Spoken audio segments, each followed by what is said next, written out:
Bien amigos, ya estamos aquí nuevamente en otro programa más de Así Suena Veracruz. Y en esta ocasión nos visita el grupo Pequeño Amor. Bien, ahí está el grupo Pequeño Amor, le damos la bienvenida y pues vamos a platicar con ellos, pero antes de platicar vamos a pedirles que se presente cada uno de ellos. Mi nombre es Humberto Fabián Aguilar Zabaleta, soy guitarrista de Pequeño Amor. Hola Rafa, mi nombre es José Portilla Hernández y soy soy tecladista y parte del equipo del grupo aquí Pequeño Amor. ¿Qué tal? Buenas tardes, mi nombre es Cristian Chávez Ruiz, soy el tecladista, acordeonista y vocalista del grupo Pequeño Amor. Hola, ¿qué tal? Bonita tardes. Yo soy Mauro Oropesa Olivares, bajista y segunda voz del grupo Pequeño Amor. Hola, ¿qué tal? Arturo López Aguilar, baterista de Pequeño Amor. Bien, pues les damos la bienvenida, amigos del grupo Pequeño Amor, y cuéntenos cómo nace el grupo, por qué Pequeño Amor. El grupo tiene pues mucho tiempo que tenemos este proyecto, más de 10 años, no se ha podido consolidar hasta apenas hace unos 2 años. El grupo nace porque compartimos lo que es el romanticismo en la música. Empezamos con un pequeño proyecto para que de la música y le decimos amor porque está enfocado a lo romántico tejano. Por eso nace el grupo Pequeño Amor. Claro que sí, más adelante vamos a escuchar los temas, pero la verdad que traen un buen ritmo estos músicos del grupo Pequeño Amor, y la verdad los hemos oído por ahí en unas actuaciones, y pues ustedes van a contactar lo que les estoy diciendo de la calidad de música que traen, tejana, así es, romántica tejana, ¿verdad? Romántica tejana. Bueno, ¿qué les parece si nos vamos a la música para que nos muestren lo que traen, su propuesta? ¿Con qué tema nos vamos a ir?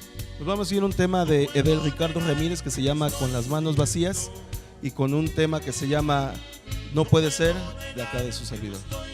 Bien amigos, pues nos vamos a la música y regresamos en unos minutos más con su programa Así Suena Veracruz.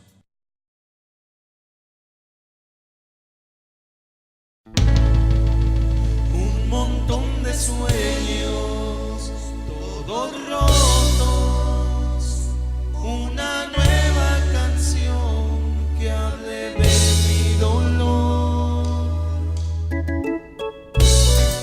Pequeño amor, así.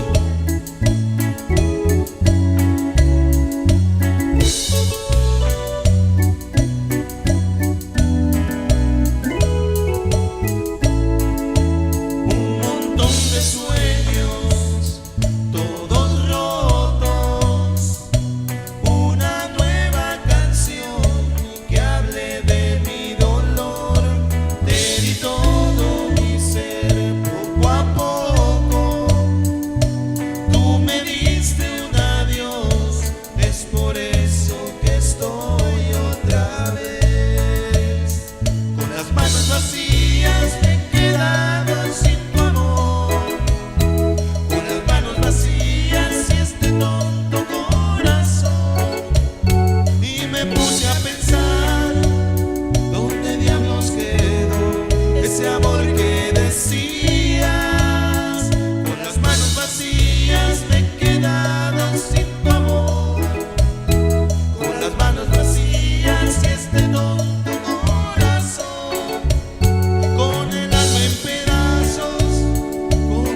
quieres ver.